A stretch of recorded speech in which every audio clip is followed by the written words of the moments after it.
ভারতের পররাষ্ট্র সচিব বিক্রম মিশ্রি একদিনের জন্য বাংলাদেশে এসেছিলেন। তিনি রাত যাপন করেননি। তিনি সকালে এসেছেন, রাতে চলে গেছেন। সকালে প্রথম বৈঠক করেছেন পররাষ্ট্র সচিবের সঙ্গে, শেষ বৈঠকটি করেছেন প্রধান উপদেষ্টা ডক্টর মোহাম্মদ ইউনূসের সঙ্গে। দিনব্যাপী এই যে বৈঠক, মাঝখানে তিনি পররাষ্ট্র উপদেষ্টা তৌহিদ হোসেনের সঙ্গে বৈঠক করেছেন। দিনব্যাপী যে বৈঠক, তাতে বোঝা গেল যে দিল্লি তার বক্তব্য দিয়েছে, বাংলাদেশ তার বক্তব্য দিয়েছে। এই বক্তব্যের মধ্য দিয়ে কি কোনো সিদ্ধান্ত আসলো? যতটুক বোঝা যায় যে আসলে দৃশ্যমান কোনো সিদ্ধান্ত আসেনি। কিন্তু যেটি হচ্ছে যে হ্যাঁ, দুপক্ষই একমত হয়েছে যে তাদের সম্পর্ক উন্নয়ন দরকার। অনেক মেঘ জমা হয়েছে, সেই মেঘগুলো এখন সরানো দরকার। কিভাবে সরানো যাবে, কি কি সমস্যা, সেই সমস্যাগুলো নিয়ে আলোচনা হয়েছে। ভারত তার বক্তব্য দিয়েছে। ভারতের বক্তব্য হচ্ছে সংখ্যালঘু বিষয়। সম্ভবত এর বাইরে প্রকাশ্য কোনো বিষয় নেই, কিন্তু বাংলাদেশের বিষয় অনেকগুলো। বাংলাদেশের বিষয় হচ্ছে যে মিথ্যা তথ্য ছড়ানো সংখ্যালঘু ইস্যু নিয়ে, এটির ব্যাপারে ভারতের পজিশন কি। শেখ হাসিনা বক্তব্য রাখছেন সেখানে বসে, এখানে বাংলাদেশে একটা পরিস্থিতি তৈরি হচ্ছে। এই বিষয়ে কি সিদ্ধান্ত হবে, এই বিষয়টি হয়তো জানতে চেয়েছে। কিন্তু বিক্রম মিশ্রি যেটা বলেছেন যে তারা সংখ্যালঘুদের বিষয়টা পরিষ্কার করেননি, যে আশ্বস্ত হতে পারলো কিনা, তারা তাদের উদ্বেগ উৎকণ্ঠা জানালেন। আর শেখ হাসিনার ব্যাপারে কোনো তারা জবাব দেননি। একটা যেটি বলেছেন যে যেটা যে ভারত কোনো একটা দলের সঙ্গে না, ভারত বাংলাদেশের সঙ্গে, বাংলাদেশের জনগণের সঙ্গে তারা সম্পর্ক স্থাপনে আগ্রহী। এটা একটা ভুল ধারণা যে শুধুমাত্র আওয়ামী লীগের সঙ্গে তাদের সম্পর্ক, এটা তিনি অস্বীকার করেছেন। বোঝা যাচ্ছে পরস্পরের সঙ্গে বক্তব্য দিয়েছে, এবং যেই বক্তব্যগুলো এসছে যে বাংলাদেশের আভ্যন্তরীণ বিষয়ে হস্তক্ষেপ না করা, অর্থাৎ বাংলাদেশের অবস্থান করা যে সংখ্যালঘুরা তারা বাংলাদেশের নাগরিক, তো সেই হিসেবেই এটা আইন শৃঙ্খলা জনিত বিষয় হিসেবে দেখতে চায় সরকার, আর সেটি হয়তো মানতে চান না ভারতীয় পক্ষ। তো যাই হোক, তার মধ্যেও একটা বোঝা যাচ্ছে যে বিক্রম মিশ্রি আসলে একটা ধারণা দিতে এসছেন যে এই মুহূর্তে বাংলাদেশের নীতি নির্ধারকরা ভারত সম্পর্কে কি ধারণা করেন, কি কি অভিযোগগুলো আছে বা কি কি বক্তব্য আছে, সেগুলো হয়তো নোট করে নিয়েছেন। বিষয়টি তিনি তাদের যে পররাষ্ট্রমন্ত্রী তার সঙ্গে শেয়ার করবেন, অন্যান্য নীতি নির্ধারক বা নরেন্দ্র মোদীকে জানাবেন যে বাংলাদেশের বর্তমান পরিস্থিতি এই, তাদের চিন্তাভাবনা এই, এবং তাদের উদ্বেগ উৎকণ্ঠাগুলো এই।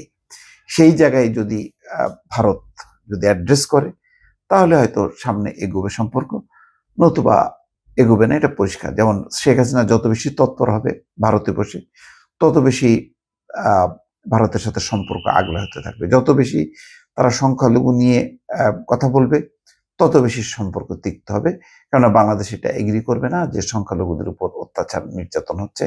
যে এই ঘটনাগুলো কিছু কিছু ঘটেছে, বাংলাদেশ বারবার বলছে যে সেগুলি বিচ্ছিন্ন ঘটনা, এটার সাথে রাজনৈতিক সম্পর্ক আছে। সেটা হলো সামগ্রিকভাবে পাল্টাপাল্টি যেই পরিস্থিতি ছিল বিগত দিনে, তার একটি রেশ। এটা আইন শৃঙ্খলা জনিত, এটা রাজনৈতিক, এটা কোনো ধর্মীয় না। ধর্মীয় দৃষ্টিকোণ থেকে সংখ্যালঘুদের উপর অত্যাচার নির্যাতন হচ্ছে, হামলা হচ্ছে, এটা বাংলাদেশ মানতে রাজি না। তো ফলে একটা মত পার্থক্য সম্ভবত থেকেই গেল, যেটার সমাধান আপাতত এটাতে হয়নি। যেমন এখানে যেটা বলা হচ্ছে খবরে, যে নয়াদিল্লি বাংলাদেশের অন্তর্বর্তীকালীন সরকারের সঙ্গে সম্পর্ক উন্নয়ন এবং দুই প্রতিবেশীর মধ্যে সম্পর্ক জোরদারে সম্মিলিত ও সমন্বিত প্রচেষ্টায় আগ্রহী বলে জানিয়েছেন ঢাকায় সফররত ভারতের পররাষ্ট্র সচিব বিক্রম মিশ্রি। ভারত এটা উদ্বিগ্ন যে ভারতের সাথে বাংলাদেশের দূরত্ব তৈরি হয়, সেই ক্ষেত্রে চীন লাভবান হবে, পাকিস্তান লাভবান হবে, অন্য তার যে শত্রু দেশগুলো তারা লাভবান হবে, এখানে ভারত লাভবান হবে না। ভারত বাংলাদেশ বেকায়দায় পড়বে, কিছুটা সমস্যায় পড়বে, কিন্তু একেবারে চূড়ান্তভাবে যে বাংলাদেশ ডুবে যাবে তেমন কোনো পরিস্থিতি তৈরি হবে না। কিন্তু সেখানে ভারতের একটা স্থায়ী ক্ষতি হতে পারে, এটা হয়তো তারা শঙ্কা করছেন। সোমবার রাষ্ট্রীয় অতিথি ভবন যমুনায় প্রধান উপদেষ্টা ডক্টর মোহাম্মদ ইউনূসের সঙ্গে এক বৈঠকে ভারতের পররাষ্ট্র সচিব এই কথা জানান। প্রধান উপদেষ্টা প্রেস উইং থেকে দেওয়া সংবাদ বিজ্ঞপ্তিতে এই তথ্য জানানো হয়। সংবাদ বিজ্ঞপ্তিতে বলা হয়, ভারতের পররাষ্ট্র সচিব বলেছেন, বড় সম্পর্ক বাড়ানো ছাড়া দ্বিতীয় কোনো চিন্তা নেই। আমরা এটাকে উভয় দেশের জন্য লাভজনক হিসেবে দেখি।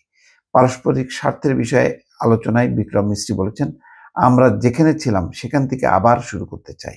অর্থাৎ শেখ হাসিনার সময়ের আমলটা হয়তো বলতে চাই যে ওই সময়টা একটা সুন্দর সময় ছিল, ওই জায়গা থেকে তারা শুরু করতে চায়। প্রায় 40 মিনিটের ওই বৈঠকে সংখ্যালঘু ইস্যু, অপতথ্য প্রচার, ক্ষমতাচ্যুত স্বৈরশাসক শেখ হাসিনার ভারতে অবস্থান, আঞ্চলিক সহযোগিতা এবং জুলাই আগস্ট গণঅভ্যুত্থান নিয়ে আলোচনা হয়। ভারতের পররাষ্ট্র সচিব বলেন, বাংলাদেশের সঙ্গে ভারতের সম্পর্ক অত্যন্ত গুরুত্বপূর্ণ। বর্তমান সরকারের সঙ্গে আমাদের কাজ করতে হবে। প্রধান উপদেষ্টা বাংলাদেশ ও ভারতের মধ্যে সম্পর্ককে খুব দৃঢ় এবং ঘনিষ্ঠ হিসেবে উল্লেখ করেন। তিনি বলেন, সাম্প্রতিক সময়ে দুই প্রতিবেশীর মধ্যে কিছু মেঘ জমে ছায়া তৈরি হয়েছে। এই কালো মেঘ মুছে ফেলতে ভারতের সাহায্য চেয়েছেন ডক্টর ইউনূস। আলোচনায় ক্ষমতাচ্যুত শেখ হাসিনা, যিনি এখন ভারতে অবস্থান করছেন, তার প্রসঙ্গ উঠে আসে। গত 15 বছর নির্মম ও দুর্নীতিগ্রস্ত স্বৈরশাসনের বর্ণনা করে ভারতের পররাষ্ট্র সচিবকে প্রধান উপদেষ্টা বলেন, আমাদের লোকজন উদ্বিগ্ন, কারণ তিনি সেখানে ভারত থেকে অনেক বক্তব্য দিচ্ছেন, এটা উত্তেজনা সৃষ্টি করছে। বিক্রম মিস্ত্রি জানিয়েছেন, তিনি জুলাই আগস্টের গণঅভ্যুত্থানের সময় প্রায় প্রতি ঘন্টায় বাংলাদেশের ঘটনাবলী পর্যবেক্ষণ করেছেন। প্রধান উপদেষ্টা জুলাই আগস্টে গণঅভ্যুত্থানের মাধ্যমে শিক্ষার্থী, শ্রমিক ও জনতা কিভাবে এক হয়ে শেখ হাসিনার দুর্নীতিগ্রস্ত শাসনামলের অবসান ঘটিয়েছে তার একটি বিস্তারিত বর্ণনা দেন। তিনি বলেন, আমাদের কাজ হলো তরুণদের স্বপ্নকে বাঁচিয়ে রাখা, এটি একটি নতুন বাংলাদেশ। এই সময় তিনি অন্তর্বর্তী সরকার যেসব সংস্কার উদ্যোগ নিয়েছে সেগুলো সংক্ষিপ্ত রূপরেখা তুলে ধরেন। বিক্রম মিস্ত্রি বলেন, ডক্টর ইউনূস প্রধান উপদেষ্টা হিসেবে দায়িত্ব নেয়ার পর যেসব বিদেশি নেতা তাকে অভ্যর্থনা জানিয়েছেন, তাদের মধ্যে ভারতের নরেন্দ্র মোদী সামনের সারিতে আছেন। ভারত বাংলাদেশ সম্পর্ক নিয়ে গণমাধ্যমের ন্যারেটিভ এবং ভারত সরকারের ধারণা ভিন্ন উল্লেখ করে তিনি বলেন, আমরা আপনার সাফল্য কামনা করি। অর্থাৎ গণমাধ্যম যাই বলুক না কেন, এটা ভারত সরকারের বক্তব্য না। ভারত সরকার সম্পর্ক উন্নয়নে বিশ্বাস করে।